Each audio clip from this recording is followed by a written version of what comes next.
ఈరోజు పొట్టి శ్రీరాములు గారికి 50 అడుగుల పైన వారి విగ్రహానికి ఈరోజు జనసేన నాయకులందరం వచ్చి వారికి నివాళులు అర్పించాలని చాలా నెలల నుంచి అనుకుంటా ఉన్నాం. కానీ దానికి ఒక సిగ్నిఫికెన్స్ ఉండాలి, దానికి ఒక ప్రత్యేకత ఉండాలని అనుకున్నాం. వారి త్యాగం ఒక ఆంధ్రప్రదేశ్కే కాదు, భారతదేశం మొత్తం దేశ విభజన జరిగిన తర్వాత భాషా ప్రయుక్త రాష్ట్రాలకి అన్ని ప్రాంతాల్లో అన్ని రాష్ట్రాల్లో ఉన్న ఆ ఉద్యమాలకి వారి బలిదానం ఒక క్లియర్ కట్ సందేశం ఇచ్చింది. తద్వారా భాషా ప్రయుక్త రాష్ట్రాలు ఏర్పడ్డాయి. దురదృష్టం, ఒక మహానాయకుడు బలిదానాలు చేసిన వ్యక్తులు మహానుభావులందరినీ కుల చట్టాల్లో ఇరికించడానికి బంధించడానికి మన సగటు రాజకీయ ఆలోచన విధానం వీళ్ళని ఒక ప్రత్యేకమైన కుల చట్టంలో బిగించాలని చూస్తారు. అలాంటిది ఏ రోజు కూడా ఈరోజు ఇన్ని కులాల సమూహాలు ఇవన్నీ ఆంధ్రప్రదేశ్లో ఉన్నాయి అంటే, ఒక ఉనికి ఏర్పడింది వారందరికీ అంటే అది పొట్టి శ్రీరాములు గారి బలిదానం. ఈ సందర్భంలో ఎప్పటి నుంచో మనకి ఈ కులాల కొట్లాటలనే దేశం అంతా, ప్రత్యేకించి దక్షిణ భారతం, అటు ఆంధ్రప్రదేశ్లో మరి ప్రత్యేకించి తెలంగాణలో ఇంకా తెలంగాణ నినాదం ఉంది, తెలంగాణ ఉనికి ఉంది, తెలంగాణ భావోద్వేగం ఉంది. ఆంధ్రప్రదేశ్కి మంచి వచ్చాడో కానీ ఆంధ్ర అనే ఉనికి అయితే లేదు. ఆంధ్రప్రదేశ్కి ఉనికి ఇచ్చిన మహానుభావుడిని ఒక కులానికి కట్టేశాం. అది ఇంకా బాధేస్తూ ఉంటుంది. అలాగే కాస్ట్ బేస్డ్ మూమెంట్స్ వచ్చినాయి, సోషల్ మూమెంట్స్ వచ్చినాయి. రామ్ మనోహర్ లోహియా గారు లాంటి కాస్ట్ ఇన్ ఇండియా ఎలా ఉండాలి, ఏం చేయాలి, భవిష్యత్తు ఎలా నిర్మాణం జరగాలి, రాజకీయ నిర్మాణాలు ఎలా జరగాలి, అంబేద్కర్ గారు కోరుకున్న అనలైజేషన్ ఆఫ్ కాస్ట్, కుల నిర్మూలన, ఇవన్నీ జరుగుతాయో లేదో నిజంగా తెలియదు. కానీ వీఆర్ ఆల్ ఇంటర్డిపెండెంట్, ఒకళ్ళ మీద ఒకళ్ళు ఆధారపడ్డాం. మరి 98 దశకం నుంచి 2004 వరకు కుల దూషణలు ఎక్కువైపోయింది పాలిటిక్స్లో. ఏ స్థాయికి ఎక్కువైపోయినాయి అంటే, దాని పీక్ వైసీపీ వచ్చిన తర్వాత ఇంకా జర్నలిస్ట్లో కూడా కులాలతో తిట్టడం ప్రారంభించేశారు. ఇంకా అది పరాకాష్ట. ఈ స్థాయికి మనందరం దిగజారిపోతే, అంటే ఒక నాయకుడు తప్పు చేస్తే, లేదంటే అంటే ఏ స్థాయికి వెళ్ళిపోయినాయి అంటే ఇవన్నీ లేట్ 98 నుంచి కానీ 2004-05 తర్వాత ఇంకా కుల దూషణలో ఏ స్థాయికి వెళ్ళిపోయినాయి అంటే, ఒక సెన్సిటివ్ ఇష్యూస్లో తోసారు. ఇష్యూస్ని డైవర్ట్ చేయడానికి, ఒక తప్పు జరిగింది ఎవరైనా లేవనెత్తితే ఆ వ్యక్తిని కుల దూషణలతో తిట్టడం, ఏదైనా మాట్లాడితే సెన్సిటివ్గా అయిపోవటం, వీటన్నిటికీ ఎక్కడ మేము చర్మాంకం పలకాలనుకున్నాం. ఇది జనసేన మూల సిద్ధాంతంలో ఒకటి కులాల ఐక్యత. అంబేద్కర్ గారు చెప్పినట్టు కుల నిర్మూలన జరుగుద్దో లేదో మాకు తెలియదు, కానీ కులాల ఐక్యత, కులాల ఇంటర్డిపెండెన్సీ, పరస్పర సహకారం చాలా చాలా అవసరం. ఇదే ఈ ఒరబడి కనుక కొనసాగితే అడ్మినిస్ట్రేషన్ కూడా చాలా కష్టం అయిపోతుంది.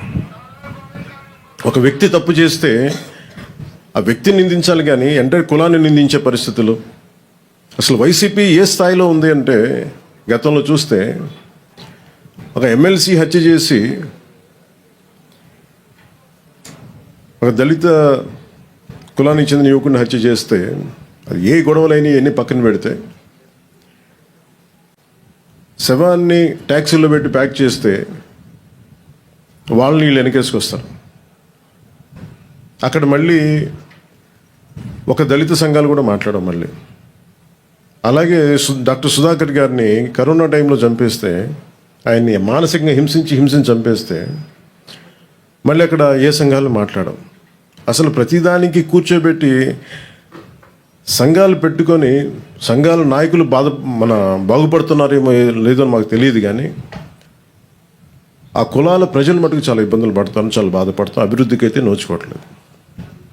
ఇంకెక్కడో ఈ మధ్యన మరీ తెగించేసి తెగించి వీళ్ళకి అధికారం పోగానే ఇంకా ఇష్టారాజ్యంగా తిట్టడం, కుల దోషణలు, కులాల పేరు మీద మాట్లాడటం, ఇవన్నీ ఎక్కడో చరమాంకం పలకాలనిపించింది. మేమందరం కూర్చున్నాం. ఇక్కడున్న దాదాపు కీలకమైన 54 మంది మా ఎమ్మెల్యేస్ ఉన్నారు, ఎంపీస్ ఉన్నారు. మేమందరం అన్ని విభిన్నమైన కులాల నుంచి, కానీ మేమందరం భారతదేశానికి, ఆంధ్ర రాష్ట్రానికి, తెలుగు జాతి ఉనికికి, భారతదేశ సమగ్రతకి మేమందరం ప్రతిబింబం. ఇక్కడున్న ఒక్కొక్క గెలిచిన ఎమ్మెల్యేలు కావచ్చు, పదవులు ఇచ్చిన వాళ్ళు కావచ్చు, మిగతా కులాలు ఒక్క కులం మీద బేస్ అవుతారు పాలిటిక్స్. సౌత్లో మా వంశీకృష్ణ యాదవ్ గారు గెలిచిన, అది అన్ని కులాల సహకారం ఉంటే నేను ఎమ్మెల్యే అవుతారు. నాయకర్ గారు కావచ్చు, బోలిశెట్టి శ్రీను గారు కావచ్చు, ఇలా ప్రతి ఒక్కళ్ళు పేరు పేరున చెప్పుకోండి. దీనికి ఎక్కడో ఇంకా మేము ఈ ప్రత్యేకించి అధికారంలో లేని వాళ్ళు కావచ్చు, మిగతా అన్ని స్థాయిలో కావచ్చు, ఎక్కడో చోట దీనికి ఒక చర్మాంకం పలకాలి, కొత్త విధానం తీసుకురావాలి. ఆంధ్రప్రదేశ్, తెలంగాణలో దాదాపు 13 లక్షల మంది పట్టుబద్దులై నిరుద్యోగులుగా మిగిలిపోతున్నారు. ఇలాంటి విషయాల మీద ఇలాంటి విషయాలను పట్టించుకోకుండా, అభివృద్ధికి ఏం చేయాలని ఆలోచన చేయకుండా, ఈ కుల దూషణలు, ఇలాంటి విద్వేషాలు, వీటన్నిటికీ ఎక్కడ చరమాంకం పలకాలి. మా పార్టీ తరపు నుంచి, జనసేన పార్టీ తరపు నుంచి మేము ఆ ఇనిషియేటివ్ తీసుకోవాలి. మేమందరం సమిష్టిగా నిర్ణయం తీసుకున్నాం. మొన్న 2 days అయింది సార్, 3 రోజుల క్రితం మేమందరం అసెంబ్లీ అయ్యాం. పార్టీ ఆఫీస్లో నాయకులందరూ వచ్చారు. మేము ఏం నిర్ణయించుకున్నామంటే, ఎవరు మాట్లాడినా సేనాగళం అన్న ఈ కమిటీ, ఏ కులం మాట్లాడినా, ఎవరు మాట్లాడినా అందరూ సమిష్టిగా మాట్లాడతారు, దాని మీద స్పందిస్తారు. ఒక్కొక్క కులాన్ని దూషించడం మొదలు పెడితే ఐసోలేట్ చేసి, ఇండివిజువలైజ్ చేసి, డివైడ్ అండ్ రూల్ లాగా మాట్లాడుతూ ఉన్నారు. దీనివల్ల ఏం జరుగుతుందంటే, కింద ప్రజలు ఒక అయోమయానికి గురయ్యి, కన్ఫ్యూజన్కి గురయ్యి, అభివృద్ధి వీటి గురించి ఆలోచించడం మానేసి ఎమోషనల్ గేమ్లోకి వెళ్ళిపోతున్నారు, వీళ్ళ ట్రాప్లోకి. సో దాన్ని మేము బలంగా ఎదుర్కోవడానికి ఈ రోజున ఈ సేనాగళం అనే కమిటీని, దీంట్లో అందరూ సీజన్డ్ అనుభవజ్ఞులు, రాజకీయ నాయకులు ఉన్నారు, ఎమ్మెల్యేస్ ఉన్నారు, అందరూ జీవితాలని, మన సామాజిక చైతన్యాన్ని గుండెల్లో నింపుకున్న వాళ్ళు, అన్ని కులాలు ఉన్నారు దీంట్లో. అందుకని మేము ఇంకా దీనికి చరమాంకం పలకాలి. దీనికి ఏ ఒక్క కులం మాట్లాడితే, ఒక కులం నాయకుడు మాట్లాడితే మళ్ళీ అదే మిగతా పార్టీ నుంచి అదే కులం నాయకుల చేత మాట్లాడిస్తారు. దీనివల్ల ఏమైపోతుంటే వైరుధ్యాలు ఎక్కువైపోతూ ఉన్నాయి. అలాగే కొన్నిసార్లు ఇష్టారాజ్యంగా తిట్టేసి కులాల ముసుగులో దాక్కుంటున్నారు. అది ఒక వల్నరబిలిటీ క్రియేట్ చేస్తున్నారు. ఈరోజు పొట్టి శ్రీరాములు గారి స్ఫూర్తికి, ఆయన ఆంధ్రజాతి ఐక్యతకి, భారతదేశం సమిష్టిగా ఉండాలి, దీని సమగ్రత భంగం కలగకూడదు, దానివల్ల భాషా ప్రయుక్త రాష్ట్రాలు ఏర్పడాలి, వీటన్నిటి నేపథ్యంలో ఆయన బలిదానం జరిగింది. కాబట్టి వారి స్ఫూర్తిగా తీసుకుని ఈ రోజున సేనాగళం అని మా హై పవర్డ్ ఈ కమిటీ, ఇంకా ఎవరు భవిష్యత్తులో ఎవరు కులం గురించి మాట్లాడినా సమిష్టిగా మా నాయకులందరూ దీన్ని, మా పార్టీ స్టాండ్ కానీ వాళ్ళని ఎదుర్కొంటారు. మా అందరికీ తెలియజేస్తున్నాను. Thank you sir. జై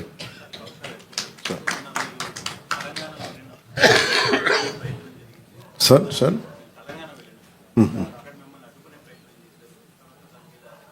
యా,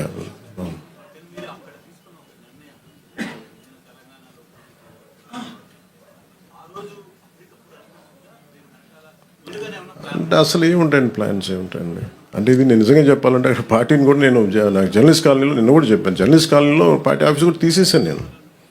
కాకపోతే మా జన సైనికులు పోలేదు, మా నాయకులు వదలలేదు నన్ను. వాళ్ళు ఏదో ఒకటి చెప్పని అంటే, సార్ వాళ్ళకు చాలా నుంచి అడుగుతూ ఉన్నారు. నేను చెప్పాను, నాకు మీరు చేసుకుంటే వెళ్ళమని చెప్పాను. అది ఆర్గానిక్గా ఎదుగుండేదేమో. నేను అసలు ఎలాగైనా పోటీ చేస్తాను. ఈరోజు మీరు చెప్పండి, కొత్తగా నేనేం పోటీ చేయకపోవడాలు ఏం లేవు, మా వాళ్ళు చేస్తూనే ఉన్నారు. అంత ఎసెప్టివ్గా స్టేట్మెంట్ ఇవ్వాల్సి వచ్చింది. అంతేగాని దాని ఏదో కూర్చోమని ప్రీ ప్లాన్డ్గాను అయ్యేం లేదండి. ఎమోషనల్ ఏముంటుందండి పాలిటిక్స్లో? ఒక 2 దశాబ్దాలు తిట్టించుకున్న తర్వాత ఎమోషన్స్ ఏముంటాయి? ఇష్టారాజ్యంగా తిడతా ఉంటే ఇంకా భరించడం అనేది ఒక అలవాటు అయిపోయింది అందరికి. నాకైతే అలా అలవాటు అయిపోయింది. అంతకని ఎమోషన్స్ ఏముంది. కాకపోతే ఏమవుతుందంటే సో మీరు ఏ వాదనైనా పెట్టుకున్నా ఇబ్బంది లేదు. భారతదేశ సమగ్రతను బలహీనపరిచే ఏ విధానాలైనా సరే మేము చాలా బలంగా ఎదుర్కొంటాం. అది వ్యక్తి చేయనివ్వండి, అంతేగాని కొద్దిమంది వ్యక్తులు చేసేదాన్ని మేము అలాగే సమాధానం చెప్తాం. దీనికి ప్రత్యేకించి నాకు తెలంగాణ మీద అపారమైన ప్రేమ, నాకు తెలంగాణ మీద. అంతేగాని దానికి నేను అది కూడా చెప్పాను కదా, మేము ఇక్కడ 10 సంవత్సరాలు కష్టపడితే ఈ రోజున ఇంతమంది ఎమ్మెల్యేలు వచ్చాం. అలాంటిది చెప్పాను, మా వాళ్ళు పని చేస్తారని చెప్పాను తెలంగాణ కోసం. దాని అంతమించి సార్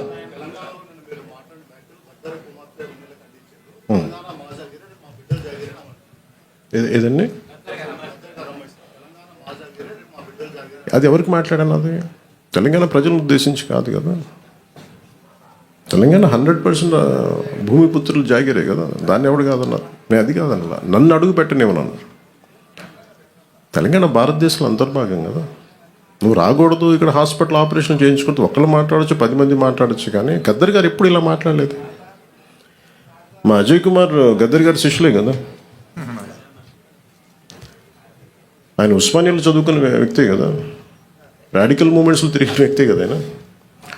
ఇది మేబీ వాళ్ళు ఏదైనా చూడకుండా ఏదైనా పొరపాటు అని ఉన్నారు. నాకు వాళ్ళు బాగా తెలుసు కదా, వాళ్ళ కుటుంబం కూడా. అది సరిగ్గా అర్థం చేసుకుని లేకుండా మాట్లాడుండొచ్చు, అంతకుమించి ఇంకేమన్నా. వాళ్ళంటే నాకు అందరికీ చాలా ఇష్టం. నాకు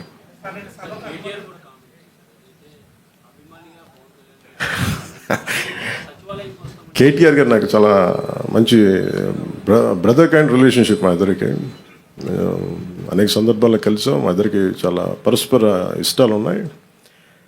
పాలసీల్లో ఒక మాట అటు ఉంటుంది ఇటు ఉంటుంది, కానీ ఆయన ఏమన్నారు నేను చూడలేదు. నాకు తెలిసి ఆయన తప్పుగా ఏం మాట్లాడుకుంటారు, నాకు తెలుసు. అదే అనుకుంటా.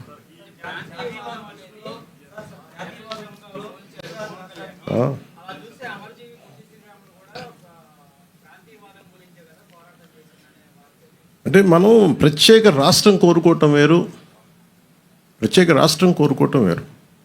ఇప్పుడు అమర్జీ పొట్టి శ్రీరాములు గారు ప్రత్యేక రాష్ట్రం కోరుకున్నారు, తెలుగు ప్రజలు కావచ్చు, ఆంధ్ర ప్రాంత ప్రజలు కావచ్చు. దాన్ని ఆయన త్యాగం చేశారు అంతే. ఆయన కూర్చోబెట్టి గొడవ పెట్టలేదు. తెలుగు వాళ్ళందరికీ రాష్ట్రం కావాలని కోరుకోవటం వేరు, కానీ ఎక్కడ మిగతా వాళ్ళు రాకూడదు, అసలు అలాంటి దూషణ ఎక్కడ చేయలేదు. ఇది నేను అంటుంది ఏంటంటే, ఇట్స్ నాట్ అబౌట్ ఒక తెలంగాణ గురించో ఒక ఆంధ్ర గురించో కాదు. మీరు వెళ్ళే కొద్దీ విభజించుకుంటా వెళ్ళిపోతే, ఈ విభజన ఒక భూమికి మీరు సరిహద్దు వేయగలరు, కానీ మనసుల్లో వేసే ఈ విభజన, ఈ వేర్పాటు చాలా కనిపించు, చాలా లోతుకి వెళ్ళిపోతాయి. భవిష్యత్తులో మనం అద్భుతమైన అభివృద్ధి ఇవ్వలేకపోవచ్చు, కానీ మన కనీస ధర్మం ద్వేషం ఇవైతే ఇవ్వకూడదు కదా సమాజానికి. అంతకుమించి తప్ప అంటే ఆయన్ని కూడా నాకు తెలిసి ఆయన ఒక రైట్ పర్స్పెక్టివ్లో అని ఉంటారు, కానీ ఒకసారి నాకు పూర్తి నేను చెప్పింది చూస్తుంటే నాకు అలా ఉండేది కాదేమో. అది మేము ఎప్పుడైనా కూర్చున్నప్పుడు సరదాగా మేము మాట్లాడుకుంటాం. That's not at all issue.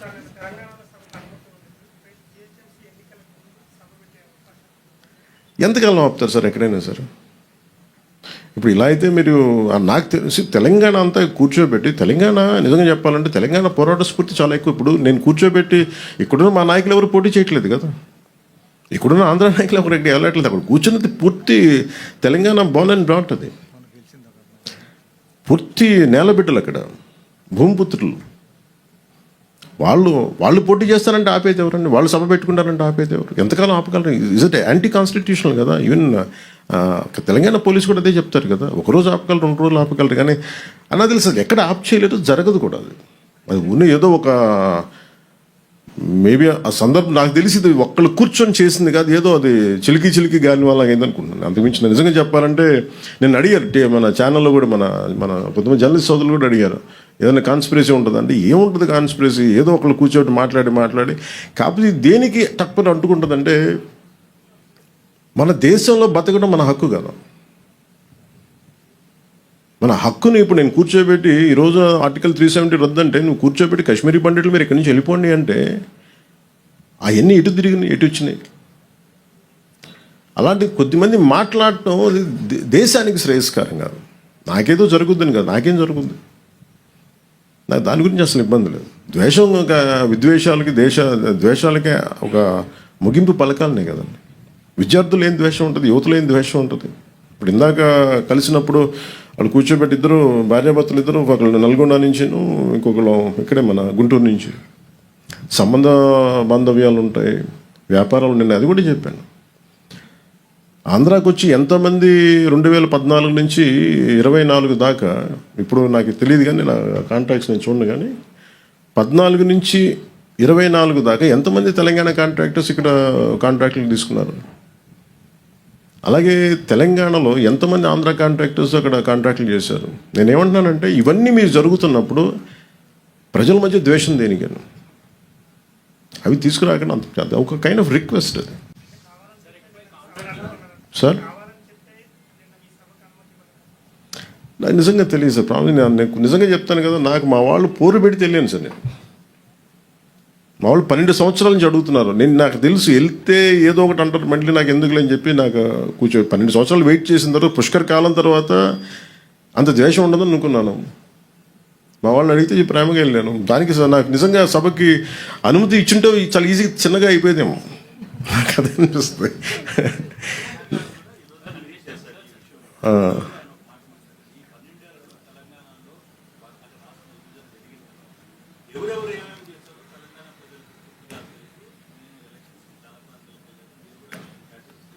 నేను మహారాష్ట్రకి వెళ్ళాం సార్, తమిళనాడుకి వెళ్ళాను. ఇంకా తమిళనాడు ఇస్ మోర్ వోలటైల్ కదా అలా మాట్లాడాలంటే. మురుగన్ మానాడికి వెళ్ళాను, దాదాపు 10 లక్షల మంది ప్రజలు వచ్చారు. I was the chief guest there. అక్కడ కూడా ఒక పర్మిషన్ ఇవ్వలేదని కోర్టుకి వెళ్ళి తెచ్చుకున్నా. అసలు రూలింగ్ గవర్నమెంట్ ఎప్పుడు కొంచెం పెట్టద్దు. నాకు ఇక్కడ కాంగ్రెస్ గవర్నమెంట్ పని కట్టుకొని చేసిందా అని నేను అనుకోవట్లేదు. రేవంత్ రెడ్డి గారికి కూడా నాకు అవసరం నాకు తెలుస్తుంది, ఆయన బిహేవ్ జరిగిందని కూడా నేను అనుకోవట్లేదు. అది కూడా నేను చెప్తున్నాను కదా. కాదు ఇక్కడ ఏముందంటే Congress as a party, Indian National Congress, ఇప్పుడు ఉదాహరణకి మీరు ఇప్పటంలో రోజు మనోహర్ సార్ కూడా ఉన్నారు అనుకుంటాను. కాంగ్రెస్ మన గాంధీ గారి విగ్రహాలని, నెహ్రూ గారి విగ్రహాలని, ఇందిరాగాంధీ గారి విగ్రహాలని బస్సులు కూల్చేశారు. కాంగ్రెస్ నుంచి వచ్చిన నాయకులే. అది వైసీపీ రూల్లో. వాళ్ళ సొంత కాంగ్రెస్ నుంచి వచ్చిన వైసీపీ నాయకులు తనయులు స్టార్ట్ చేసిన పార్టీ కూల్చేసింది కాంగ్రెస్ దిమ్మలు. వాళ్ళు మాతృ సంస్థ నుంచి వచ్చి అలాంటి దానికోసం మేము కదా కూర్చోబెట్టి మాట్లాడి హైలైట్ చేస్తున్నారు రోజున. సో మాకు కాంగ్రెస్తో ప్రాబ్లం ఏమొచ్చిందంటే they have become too convenient. Especially Indian National Congress ఢిల్లీలో కూర్చున్న either it could be Mister Rahul Gandhi or Mister Kharge గారు కావచ్చు, ఆర్ మిస్ ప్రియాంక గాంధీ గారు కావచ్చు. I think they should, when they were running a national party, I hope they'll look at how their leaders are performing in each and every state. When you want to have a national integrity, when you can go to Wayanad and you can compete, you can contest. But here, in a neighboring state, where I have a home, that was my home, Hyderabad was my home, is my home. Maybe politically I'm not there, but Hyderabad is my home. I have a party, recognized political party. I have a right to assemble. I have a right to address a meeting. And suddenly, how could they deny permission? It's not something they had done, but as a policy, if Mr. Rahul Gandhi ji has to speak so much about India, first let them correct their own mistakes in their own backyard. They are so shallow. Andhra Pradesh was their source of strength for Congress. They lost it. Andhra Pradesh was always a source of strength for Congress. They had lost it, not understanding it. Even మొన్న కూడా చెప్పాను, I'm never against division of Telangana and Andhra. Burgula Ramakrishna Rao గారు లాంటి మహానుభావులు తెలంగాణ రాష్ట్రానికి ముఖ్యమంత్రిగా ఉండి, నిజాంకి స్టేట్కి ముఖ్యమంత్రిగా ఉండి, తెలుగు జాతి ఐక్యత కలిసి పాపం చేస్తే పాపం ఆయన త్యాగం చేశారు. నాకు తెలిసి ఆంధ్ర వాళ్ళలో కూడా అంత త్యాగం లేదు, అంత గొప్ప మహానుభావుడు ఆయన. సో ఇవన్నీ గుర్తిస్తూనే నేను నా రిక్వెస్ట్ ఏంటంటే, especially for Congress, somehow you are stoking some unwanted differences in the country. I think they have to curb it. అది వాళ్ళు ఆప్ చేసుకోవాల్సిన అవసరం చాలా ఉంది వాళ్ళకి, for the sake of integrity, for the sake of countries integrity. ఎందుకు విద్వేషాలు రగిల్చిన ఎవరు కూడా ఇక రాహుల్ గాంధీ గారు మొత్తం దేశం కన్యాకుమారి నుంచి కాశ్మీర్ దాకా తిరిగి ప్రయోజనమే ఉంటాయి. If you don't understand the subtleties, if you don't understand the grass root understanding, అయితే వాట్ ఇస్ ద పర్పస్? ఏం చేస్తారని వీళ్ళందరూ కూర్చోబెట్టి? మీరు కూర్చోబెట్టి ఇలా మాట్లాడితే దే హ్యావ్ టు వాళ్ళు కూర్చోబెట్టి మన రాజ్యసభలకి కూర్చోబెట్టి ఇక్కడి నుంచి వెళ్తున్నారు కదా. ఇక్కడికే శివశంకర్ గారిని ఇక్కడే మన గుంటూరు నుంచి గెలిపించారు. శివశంకర్ గారు తెనాలి నుంచి గెలిచారు. శివశంకర్ గారు కాంగ్రెస్ నాయకులు అంతే, ఫ్రమ్ తెలంగాణ. ఎప్పుడూ డిఫరెన్స్ చూపించలేదు కదా. పివి గారు ఏం చేశారు, మనకి నంద్యాల నుంచి గెలిచారు. సో అందుకని ఇవన్నీ, బట్ ఎక్కడో నా ఉద్దేశం ఏంటంటే Congress somewhere they have to do a course correction. ఎందుకంటే ఇంకా నెక్స్ట్ జెన్జీకి, కొత్త తరానికి మీరు ఏమిస్తారు? మీరు ఏం సందేశాలు పంపుతున్నారు? ఏం సందేశం పంపుతున్నారు? I think these kind of any act which hits the integrity of the nation, the harmony between societies and states, if anything happens, I think we will be very firm in our voicing out our opinions. Thank you, sir. Jai Hind. Sir. గత ప్రభుత్వంలో రాజకీయాల్లో మీరు పర్యటన చేశారు. ఆ పర్యటనలో జై అమరావతి అని అన్నారు. తర్వాత జై ఆంధ్రప్రదేశ్ ఎలా చూడాలి? ఎవరు జై ఆంధ్ర? జై ఆంధ్రప్రదేశ్ అనమాట కాదు సార్. మీకు మన దురదృష్టం ఆంధ్ర వాళ్ళకి ఏంటంటే ఏ భావన ఉందో ఎవరికి తెలియదండి. ఇక్కడ నాకు నిజంగా తెలంగాణ ప్రజలను చూస్తే ఎందుకు ముచ్చటేస్తుంటే, తెలంగాణ అనే భావన ఉంటుంది. తమిళియన్స్కి తమిళ్ వాళ్ళకి అని ఉంటుంది, గెలవాలని ఉంటుంది. ఆంధ్రాకి సబ్ రీజనలిజం ఎక్కువ, లేస్డ్ విత్ కాస్ట్. అందుకు ఇక్కడికి వచ్చి పెట్టాం. మీరు అడిగిన ప్రశ్నకి ఎందుకు పెట్టాం ఇక్కడ అంటే, అట్లీస్ట్ మీకు ఏదో ఒక భావన, ఆంధ్ర అన్న భావన ఉంటే మంచిదని. ఇప్పుడు జై అమరావతి అంటే ఏమవుతుందో చెప్తాను. ఎందుకు చెప్పానంటే ఆ మాట, మీరు కనెక్ట్ అవ్వరు. Suppose if you're part of Amaravati, I don't know. ఒకవేళ you're not a part of Amaravati, suddenly ఇదేదో అమరావతి వెళ్ళిపోవడం అంటే మాకు సంబంధం. బట్ వాళ్ళు ఇచ్చింది 33,000 ఎకరాలు, 30,000 మంది పైకి రైతులు ఇచ్చి, small slogan can make a difference. Small slogan. Karl Marx ఎక్కడో జర్మనీలో కూర్చొని మొత్తం ప్రపంచ కార్మికులారా ఏకం కండి అని కూర్చుంటే ప్రపంచం ఏకమైపోయింది. It all depends on what kind of slogan. అందుకే నేను ఆ ఉద్దేశంతో చెప్పాను తప్ప, మీరు కూర్చోబెట్టి జై ఆంధ్ర అని కూర్చోబెట్టి నన్ను ఉన్నత స్థాయికి వెళ్ళమని చెప్పలేదు. At least have an identity, some kind of identity which is good for the state. అందుకని భారతీయత ఎక్కడ కోల్పోమని చెప్పలా. కానీ దీన్ని సబ్ రీజనలిజంకి తీసుకెళ్తే ఇంక విడిపోవడానికి ఏం లేవు. అన్ని రకాలుగా విడిపోయాం ఇంక అందరం. ఇంకెక్కడ కలపడానికి ఉన్నాయి తప్ప ఇంక విడిపోవడానికి ఏం లేవు. అన్ని రకాలు. ఇప్పుడు ఈ కమిటీ తాలూకు ముఖ్య ఉద్దేశం ఏంటంటే, మేము కలపడానికి ఉన్నాం, విడగొట్టడానికి లేవని చెప్పడానికి. Thank you sir. జై హింద్. అమర్జీ పొట్టి శ్రీరాములకి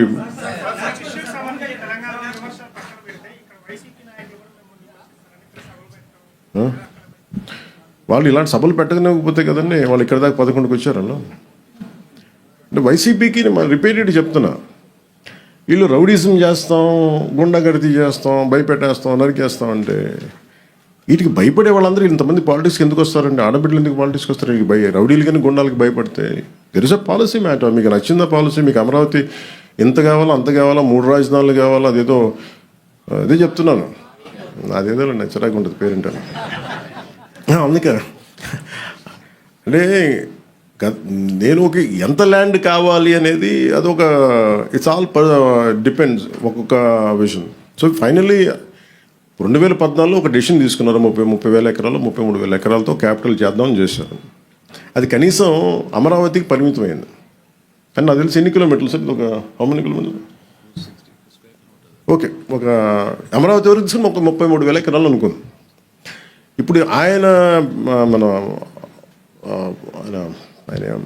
గత ముఖ్యమంత్రి వాళ్ళనే మాట్లాడి కూర్చోబెట్టి మచిలీపట్నం అంట, విజయవాడ అంట, గుంటూరు అంట, వాళ్ళు ఇంకా పెంచేశారు. 3 రాజధానులు అయిపోయినాయి. ఇప్పుడు మొత్తం 3 జిల్లాలతో కలిపి రాజధాని కావాలంటే ఇప్పుడు వాళ్ళకి అది వచ్చింది. నేను అలా చూస్తున్నాను దాన్ని. అంటే మొత్తం మళ్ళీ రియల్ ఎస్టేట్లు అమ్ముకోవచ్చు, ఇంకోటి చేయొచ్చు. ఎప్పుడు సాగుద్ది? చాలామంది చచ్చిపోతారు ఇవన్నీ ఈ లోపు. చాలామంది పోతారు. ఎందుకంటే అంతకాలం ఒక రాజధాని నిర్మాణం కానీ ఇవన్నీ కూర్చోవాలంటే రూమ్ ఒక రాత్రి నిర్మింపబడలేదు కదా. హైదరాబాద్ రాత్రి నిర్మింపబడిందా? ఈ రోజుకి మీకు సైబరాబాద్కి వెళ్తే 30-40 సంవత్సరాల క్రితం 30 years బ్యాక్ స్టార్ట్ అయిన సైబరాబాద్ ఇంకా కన్స్ట్రక్షన్ జరుగుతూనే ఉంటుంది. ఇంకా అవ్వలేదు. అది ఎప్పటికీ అవ్వదు కూడా. అది కాన్స్టెంట్ కరెక్షన్ నిర్మాణం జరుగుతూనే ఉంటుంది. అలాంటిది ఒక కొత్త రాజధానికి అదే కదా మన దేశం నేను కోరుకుంది, మన రాష్ట్రంలో అదే కోరుకుందా, ఐక్యత లేదు, ఒక ఏకాభిప్రాయం లేదు. ఇది నాకు ఒక అభిప్రాయం ఉంటుంది, ఇంత రాజధాని ఏ సైజులో ఉండాలి నాకు ఒక అభిప్రాయం. కాబట్టి ఇంక అందరూ కలిసి ఒక నిర్ణయం తీసుకున్నారు కదా, తీసుకున్నప్పుడు ఇంక దాన్ని ముందుకు తీసుకెళ్ళాలి, దానికి ఒక ఆచరణలో పెట్టాలనుకుంటాం తప్ప ఇంక దాన్ని ఇంకా కన్ఫ్యూజన్ తీసుకొచ్చి ఇంకా దాన్ని చండాలం చేసి ఇది కొంచెం రైట్ ప్రాసెస్ కాదు సార్. మీది last question sir. Thank you sir.